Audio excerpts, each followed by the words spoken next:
Get in the passenger seat with me, losers. We're gonna go gossip and just like whatever.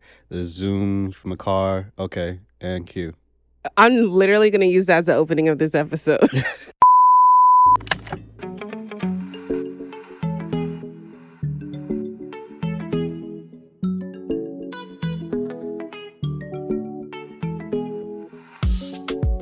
I love it. Thank you, babe. Mm-hmm. Hi, everybody. Welcome to Passenger Seat Parlay. And as you heard from that amazing intro, I'm with my Blerdy lover in crime, Sly Cooper Fox. Thank you for having me. Of course.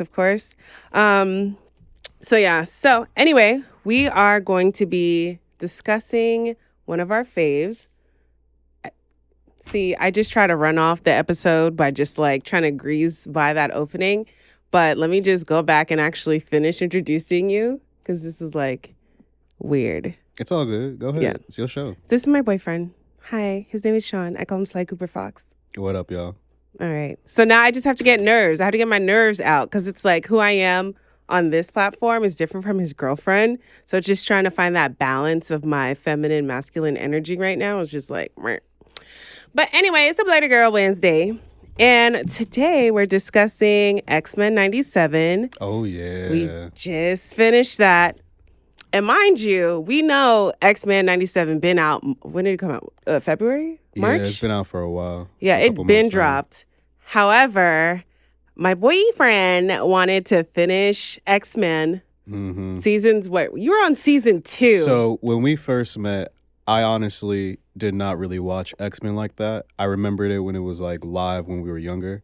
And so when I watched it on my own, I only got to like season 1, maybe 2. And then you were like, babe, you gotta finish this. And I was like, this is before they even announced X-Men 97. Right. And I was like, I'll finish when I feel like it. But watch me finish all the Spider-Man episodes. Watch me finish all and the he did. episodes for everything else. And then when I finally heard about 97, I was like, all right, I know they're gonna drop a lot of references from X-Men. Let me just do it right and just finish X-Men first. And it took me a long time. I'm sorry. A very, very, very long I am time. sorry. I'm truly sorry. But I was on season 4. And then, you know what's the disrespectful part? This is the disrespectful part. It's not that bad. It is bad. Because, mind you, he was like, all right, babe, all right, he's like, can I just rewatch it? And I was like, okay, all right, babe, no worries. He's like, all right, yeah, I'm on season 2. And I was like, season 2? Like, mind you, I'm on 4, and I'm like, he's dragging it. Because I was so excited because I heard how great this particular anime was, so I was ready to jump in. So I'm like, all right, fine, season 2. So I was patient. I waited for you, thinking when you get to where I left off, because I didn't finish the original either. I stopped at like beginning of season 4. So this man got to season 4, did not even tell me, and then I walk in on him watching the season finale of the whole thing. He was like, oh, I thought you knew. Sir. So I didn't want to interrupt to be respectful, but I'm going to just set the record straight. Oh so throughout the entire time when I finally started watching X-Men again, I was like communicating like, hey, I'm on this episode. You're like, oh, let's go ahead and watch this in the living room on the projector. So I was like, okay, bet. I pulled up 2 episodes in. Who fell asleep? Listen, and so we're not. And so then the next day, I was like, hey, I finished these 2 episodes ahead of you. I'm going to finish in my room. Is it cool? You're like, it's all right. I don't really mess with season 4. Just let me know when you get to season 5. And so while doing chores around the house, I took a page out of your book. I had my iPad open, ready to stream up the episodes while I was doing dishes, while I was vacuuming. So I sped through season 4. When I got to season 5, I told you, babe, I'm on the last like 10 episodes. Do you want to pick this up? You was like, what happened to Wheel of Time? A new show we started. I was like, God. I bet we could just finish the next show. No. Let me finish this. Babe. I'll let you finish. Let me finish this. This is my show, right, and I love you. But we cannot be airing our dirty laundry like this. Okay. We having therapy right now on the mic. Low key. All right. But no, okay. So I'll let you wrap up your story, baby. Go ahead. So back to X-Men. When I finally finished it, you were like, yo, can we rewatch the season finale together? And I said, I bet. Season finale is separate from all the other episodes because it's just about Charles Xavier being set up to leave and be healed. And so when we watched X-Men 97 before seeing that season finale, we both were duped like, where's Professor X? Why is Magneto coming through? Why is Scott? Why is Jean pregnant? It wasn't even Jean. We didn't know that yet. So it was just really confusing. Crazy. And then they bring in Sentinel Prime. And I'm just sitting here like, yo, we need to go back and finish this. And so I did. I don't know about you, but I did. All right. So, moral of the story: Sean was selfish, as he does. He is an anime snob. He's a manga reader. So it's just yeah. Anyway, X-Men 97. Yeah, we just totally aired our see, blurred relationships. This is what blurreds fight about. It's like who finished what season. Like when Demon Slayer was out. Now I'm drifting. Get back That's to 97. a different episode. Get back to 97. Because I ain't gonna tell him how you did me with Demon Slayer. So X-Men 97. X-Men 97. Wow. Thank you. Wow. It was really good. Can we talk about the tea and the biz outside the show before jumping into the show? Because that shaped the show for me. Like when I did my Google search afterwards about like how the creator of 97, before it was even aired, mind you, he did a lot of the pre-work as far as creating the scripts, the character designs and everything. Right before the show even aired, he was fired. And Marvel would not comment on like why we let this man go. And then as soon as it drops, the show is fire. Like them 10 episodes hit episode after episode. Right. And it's like, so now I want the context of what's going to happen with season 2, season 3 even. And Marvel just commented saying, yeah, he did a lot of the writing for season 2 already. We'll keep in that line and that story thread that we're going to do. But like season 3 going to be different head writer. I'm like, nah. The topics 97 was talking about, the way it felt original to the series. Yo. Yes. So thank you, baby, for the tea. All right, guys. So X-Men 97. First and foremost, what I would like to say is that I feel like this version of X-Men has resurrected whatever death was upon Marvel for the past few movies and little short character. I did like their Echo, and I did like Low-Key. But this whole MC Universe movies, they've been flopping. And we got a little taste of Beast at the end of that one movie. So I'm like excited. But X-Men, I'm like... You can tell in the writer's room there was nothing but Gen X and millennials only. Gen Z was out there getting the coffee. And that's it. No suggestions, no nada. It was just them. And I was just like, okay. Because it gave us the type of nostalgia we needed. Like for me. And it brought back everybody. And they were just showing their ass. I feel like when it came with action and just storytelling, all that jazz. What do you think? I totally agree. Because when I think about 97 and I think about the whole Marvel universe, a lot of people were getting like, I guess burnt out is the word I would use, after Thor 3. And then the drama that happened with Jonathan Majors, it was like... Which Ragnarok was good. Okay, everyone is... I'm not talking about 2. I'm talking about 3, which was The Dark World. Oh, that's with the symbiotes and how his daughter... Oh, not me messing up this timeline. It's all good. I loved it. The timeline was wild, but I digress. It's like... And then the delay with Blade, there was a lot of factors in the Marvel universe where it felt as if like we're tired of seeing superheroes. And DC already had the roadmap where it's like they knew their live action sucked. Mm-hmm. They poured into their animated series. And their animated shows do be fire. And so it's like... Shows like what? Invincible? Invincible is not DC, but I thank you for trying. When I think about DC, I think about all the Batman animated series, like the Arkham, the learning more about Harley Quinn and Poison Ivy, that series. Like that one's very queer. It was. That is a queer anime. But getting back to it, I just think about like how they knew what to do in order to get their animated series done right, because they had success with the first season What If. Yeah.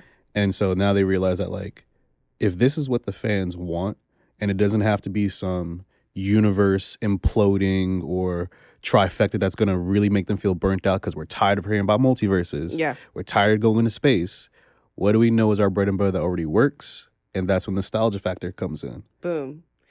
That, and I feel like what you said about what do you think is going to work, which is nostalgia. And I also felt like in their mind, they're like, okay, what haven't we fucked up yet? Respectfully. Like, they've been trying to do Fantastic Four over again, and they just recasted it again. Yeah. Another third Fantastic Four movie. Like, why? That scares me. Why, that it's been done 3 times now. That scares me. The OG killed it. Julian Mahoen, a.k.a. Cole from Charms, Blerdy Girl Wednesday. We love Cole. He killed it as Dr. Doom. We don't need any more Dr. Doom. Oh, that's where he was from. He's from the original. Yeah, from now Charmed. that you mentioned Charm, now I see it. Yeah, now he I was see cool. Everybody's, Yeah. toxic relationship. But that's another episode. So I think that like if we didn't do it that way, if we didn't choose to focus on something that hasn't been tapped in just yet, like it was just a year gap. It was a between year. the original episode and the new series. And I love how they rewrote everything. Mm-hmm. But we got to give people like a breakdown as to what did they rewrite Oh, for and what was facts. different. Facts. First of all, in the first opening, they honored the original opening, which was nice. But in that first episode, they let everybody kind of show out a little bit. You know how every superhero shows their thing. Their ability. They dragged out Aurora, which as they respectfully. should. And she came out. Which version of Aurora was she? She's the one who's with the Murlocs. So thinking about the fit, even though they had the mohawk going and that threw it off a little bit. They try to combine it too. I think they had the 90s. I want to say 95 to 97. Yeah. Because when she loses her power and then she gets it back, she goes to the black fit. Yeah. And that was her black fit right around the time when she met T'Challa and became the Queen of Wakanda, I think. So it's like the timeline was perfect with her fits and her powers. It's her powers. Everybody's opening was fire. For me, some of the pop-out players of this season, definitely Rogue. They shined on Rogue like they never had before. They gave her a lot more respect and a lot more character development. Yeah, because she was bad in the comic books. Like, Rogue was a problem. Yeah. Like, since we're talking about Rogue, can we talk about her connection to her trifecta? Yeah. Her Magneto, her Gambit, and Ooh. even her brother Nightcrawler. Can we talk about it? Child, we're going to talk about the Nancy. Go ahead, babe. All right, so I love that they touched in the comics that Magneto is the MVP when it comes to his power. And he was able to create a very thin electromagnetic field around himself that did not disrupt her powers and allow them to touch. Because the tea was already brewing from there. Yeah. When I say they were about to adapt from the comics when they had their love child and stuff, I was scared. I was like, they about to have another love child? In this show, we already had a problem with one baby. I was like, we about to have another problem? Nah. Yeah. I'm glad they didn't do it. But that tested the waters with our favorite Cajun. Well, you know what? A lot of women, I feel like, a lot of people who did not read the comic books or just stuck to whatever was shown on Fox, they didn't even know Magneto and Rogue got together or were together. Technically, they were together before she got with Gambit. It was a very inappropriate teacher-student relationship because Mystique was grooming her from the jump. She was like, Mystique is her mother, by the way. Yeah, she's like, you're my favored child because, think about it, Nightcrawler was blue. But you know what it is? And that goes back to talk about how mutants really are black people and people of color and that colorism. At least, you know what? I don't want to say that because even X-Men, everybody's issues, it's not a monolith. Yeah. But Mystique in particular, I associate her with a black woman wanting to change her illusion. Of course, she loved Rogue. Rogue could pass. You know what I'm saying? Even though Rogue was so sad that she could never be intimate or touch anybody, right? And then Nightcrawler and that just shows to tell you, Nightcrawler, he's in the church. He doesn't even kill people. Most of his attacks are like offensive and he reverts so he doesn't hurt people. Oh, you mean defensive? Yeah. Yeah, thank you, baby. Because he's covered like he's the most blessed and that's the one you hate. It's colorism, but we're going to get into it. Well, you touched on a very important piece about like the passing and changing your physical appearance in order to like survive in society. I want to touch on that a little bit more. Like, you want to elaborate on that? You elaborate, babe. So like when you were saying how like I can never relate to this in this aspect of black women having to change their multifacets in order to exist in society. But what I was thinking specifically was like how from Nightcrawler's perspective, he was born and he immediately gave her up. As in like mom was passing, she was a whole different life. She was married to the Lord. And then as soon as they see this blue-haired baby, they're like, what the heck is this? You gave birth to the devil. And he had the pitchfork tail already. So it was bad. Little Nightcrawler. So then when Nightcrawler exposed his mom from birth, it was like, I am you. I looked exactly like you. The only difference is I didn't have a tail. Yeah. So like, are we gonna have that mother-son relationship? Threw homie over over a waterfall, trying to get rid of him. Yep. And then had another baby, already went for the passing child. Because if we think about that colorism aspect, it's like Rogue was the one who could fit into society until she had her awakening. Yeah. When she realized she could no longer touch without draining or absorbing powers, that's when Mystique pulls up like, yo, you really are my daughter. I'm going to show you how to pass anyway. I'm going to groom you, get you Captain Marvel's ability so you can have that super flight, super strength. I'm going to have you get all this endurability, attacks, everything. And then right when she was ready to be like the prime mutant, pull up to Magneto like, hey, hubby. Well, not even hubby, because he had her like a mistress the entire time. They was just fucking. Yeah, that was a mistress right there. That was his bottom hoe. He was like, listen, bring me the best mutant ever so we can go ahead and destroy and rebuild our society. Brings Rogue. Rogue is only like, what, 15, 16? It's a toxic mother-daughter relationship. Yes, it's like the grooming behind that was tragic. But you see how she mirrored, like how she was able to raise her daughter. Yeah. But she couldn't raise her son. Yeah. And then again, this comes into that single mother attitude too. It's like single mothers raise their daughters differently from their sons. Had Nightcrawler been passable, she would have loved that man. And she would have nurtured him. Yeah. He would have been someone crazy. But I think his upbringing in the church. Yeah. Isn't Nightcrawler's real father Ezekiel? Yeah. So what happened is that for those who don't know, Ezekiel is like one of those demons from the netherworld, and he sometimes pops up on the X-Men having psychic battles and illusions. He's like Doctor Strange territory, almost like Mephisto.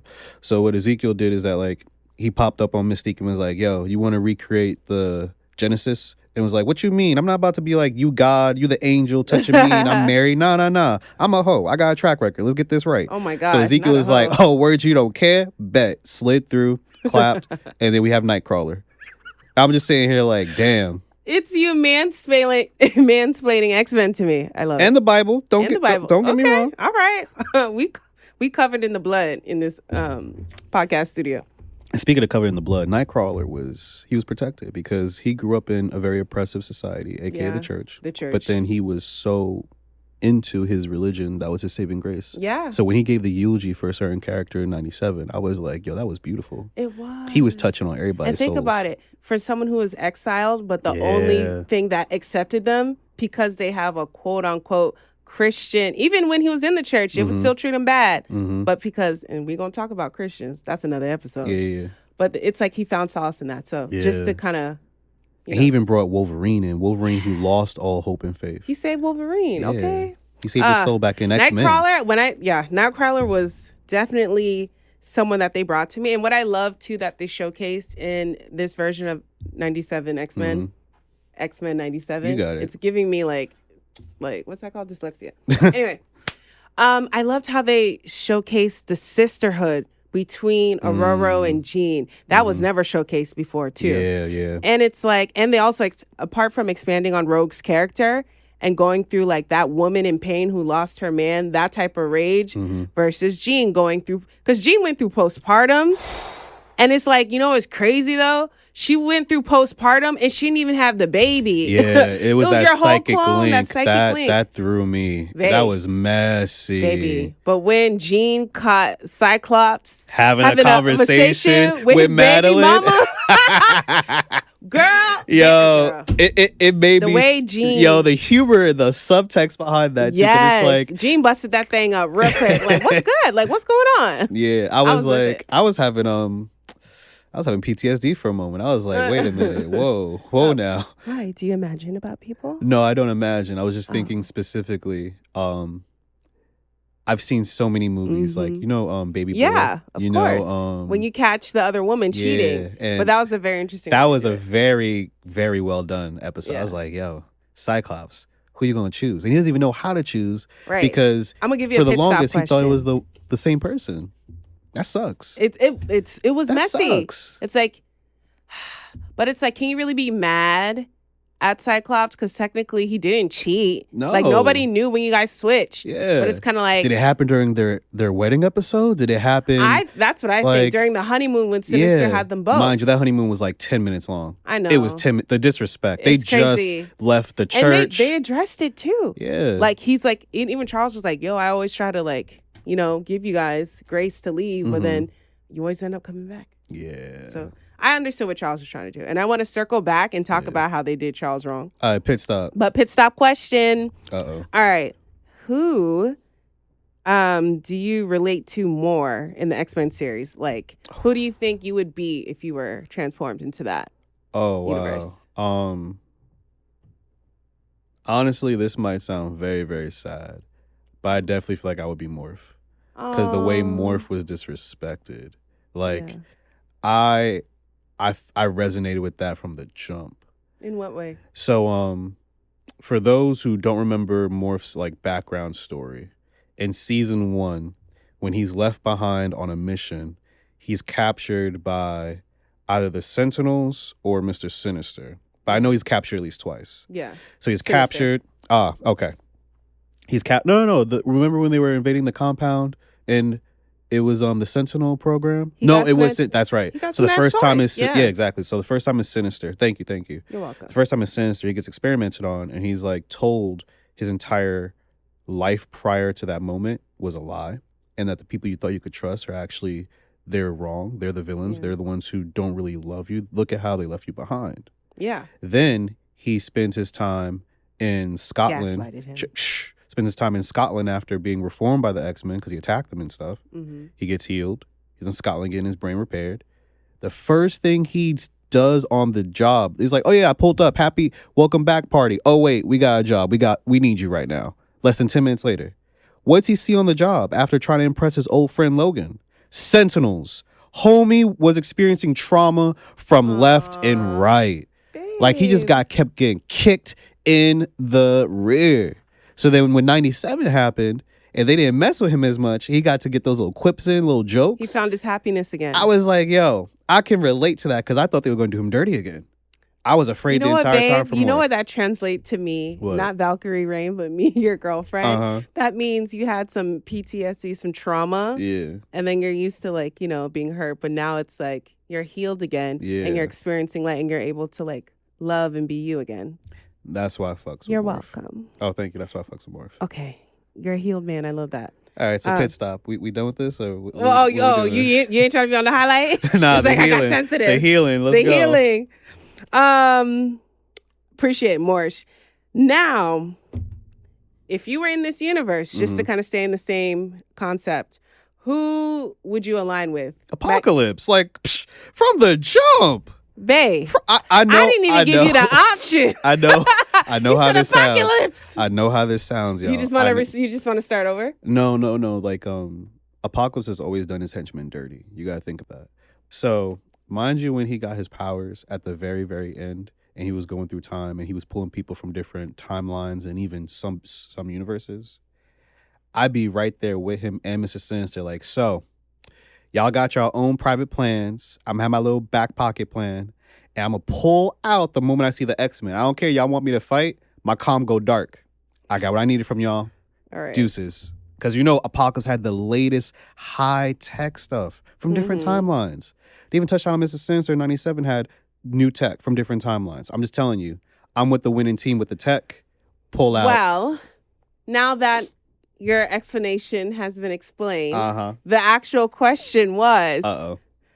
who would you align with, Magneto or Xavier, when it comes to the civil issues? The civil issues. He said Apocalypse, so he not even with both sides. He wants to restart. That's what he said. I'm really not. I'm going to reshape the world for my people, but I will do Magneto. Same lesser evil Magneto. Because can I explain this one? I mean, it's your answer. Of course, you can explain it. Oh my God. I think. Remember how Magneto had his redemption arc? Yep. In 97, and he was told finally that like, hey, you're choosing a different path. I would have been with that Magneto. That's why. That's it. Okay. That was a great answer. All right. Now, apart from anime, or at least apart from this anime. Well, this cartoon. No, because as we stated in the original Blerdy Girl episode, Japanese refer to any type of illustration as anime. Oh, so, okay. Technically, I'll take that. Anime. We're just speaking Japanese right now. What's your favorite style of anime in general? Oh, in general. And it's a double question. Oof. Which universe do you think the X-Men would thrive in? Or at least you would think would be. I've told you this good. comparison before. That's an easy one. Yeah. I'll do it backwards. The universe they thrive in would be My Hero Academia. Don't watch it. I know. It's already about how people are growing up with quirks, which are basically mutant powers. Yeah. So right there, easy switch over. That's so unoriginal. But that's exactly what it's like. Like, that's the perfect mix. Like, you could easily see someone as a Logan in My Hero Academia. Easily. Yeah, maybe. So that's why I was like, that's the perfect comparison. I don't know. Okay. My favorite style would have to be isekai, where you're reincarnated in another world. Yeah, oh God, you love a reincarnation anime. Reincarnation to a chair, to a door, to a slime. Chair. There's a slime, reincarnated as a slime. There's reincarnated as a vending machine, reincarnated as a sword. I did like Spider. Yeah, reincarnated as a spider. Yo, that was amazing. I do believe in reincarnation. This is my second one. I think this is your 7th or something. Why am I so old? What? I don't know. Ask your spirit. You've been here a couple times. I did your chart, but I don't remember. All right, I hear you. Alrighty. So, this is a question that I think we both should answer. Mm. But you can answer mine first. Okay. In the X-Men universe, who do you think I would go for to date? Oh, dang. It has to be like someone in the universe. Anyone in the X-Men universe, because it's a huge universe. Specifically, just from the show. Yeah, come on. I was like, whoa. Now you opening too many timelines. That's why I was like, do you really want me to dig deep? Okay, dig deep. just from the show. Crap. What I know about you, you'd either go for Remy LeBeau, aka the Raging Cajun, or Gambit. Okay. Or I feel like your younger self would have gone for Nightcrawler. But you currently Beast. you a sapiosexual Beast. Wow. Okay. You're definitely right. Beast is my type. Yup. Why not? Well, my younger self, Growing up in the church, damn, you do know me. Yeah. I was like, why Nightcrawler? But then I was like, I probably would have dated Nightcrawler because of how he is. And before I met you, but then it would have been Gambit.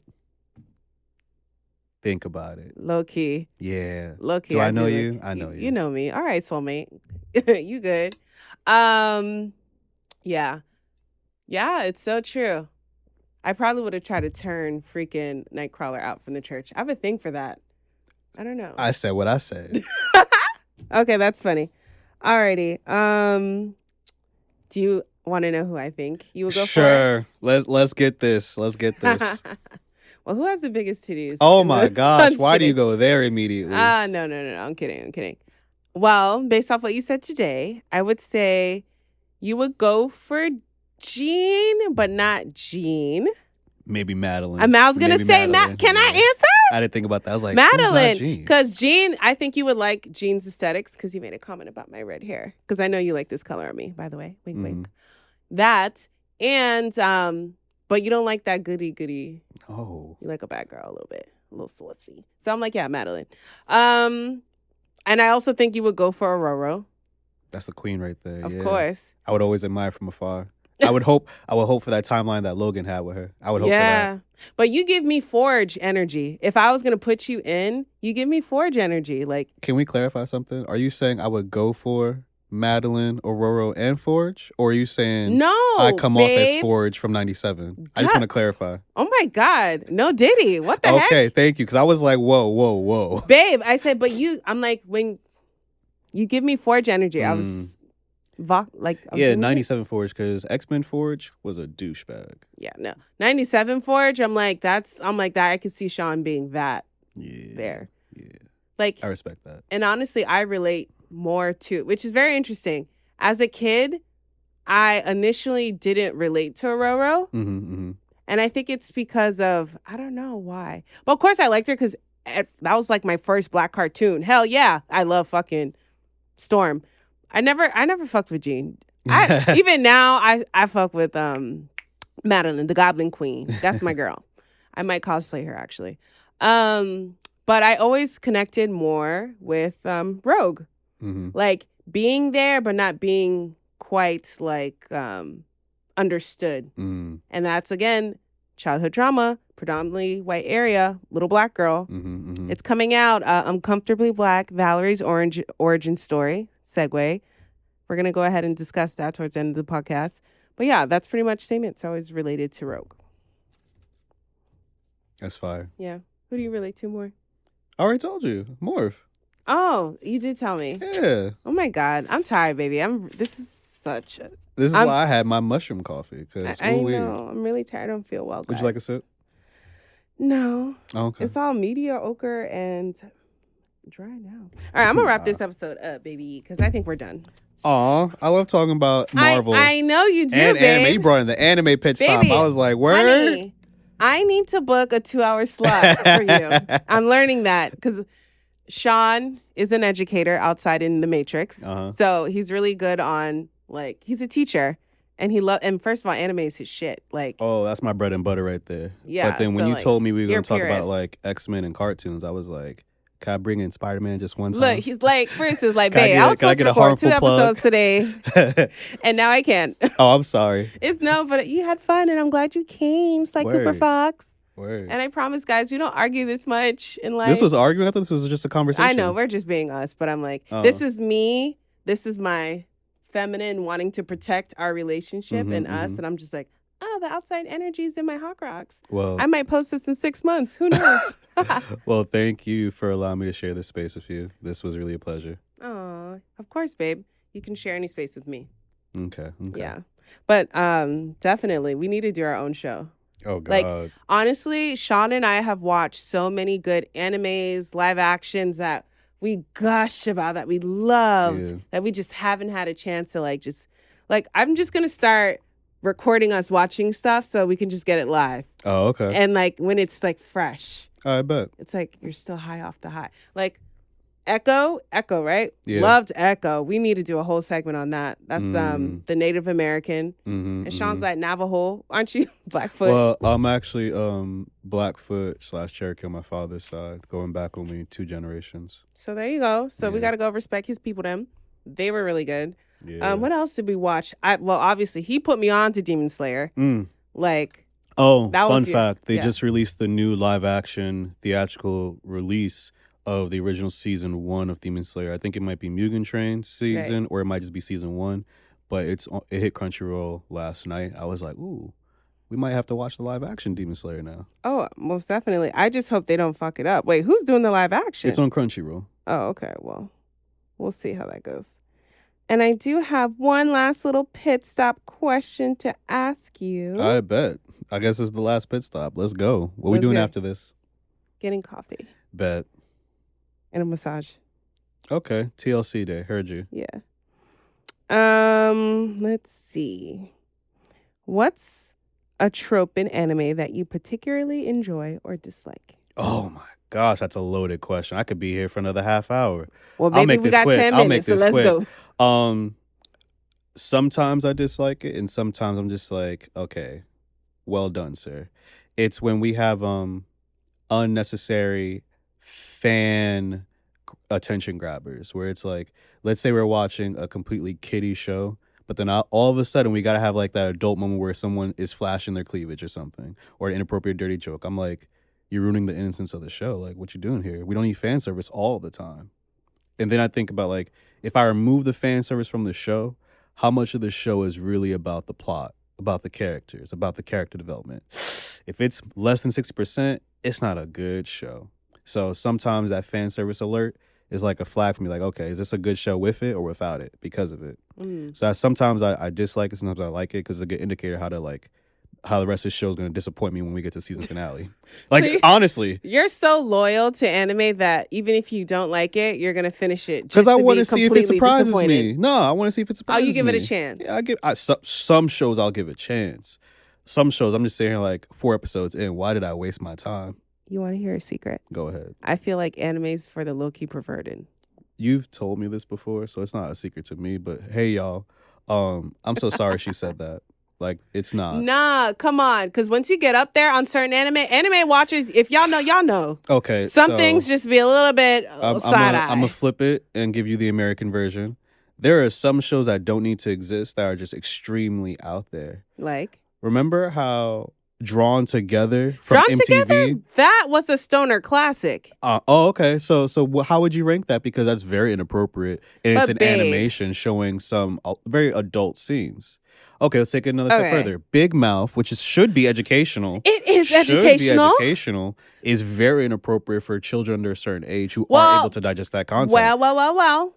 Mhm. That show talks about children, Yes, preteens going through puberty. and But also these dealing kids with ain't adult issues. yesterday's kids, babe. I know that. They're I know not. that. That's their shit. So the way you are sticking up for these... Go But ahead. no, Go babe. ahead. But let me ahead. say, you said kids watching freaking Big Mouth. Mhm. If their parents are giving them tablets at 7 and 8 with no freaking parental lock, Guidelines and- they're gonna yeah. They're gonna see Big Mouth. Big Mouth So- is for the preteens and the That's a whole different conversation about like privacy.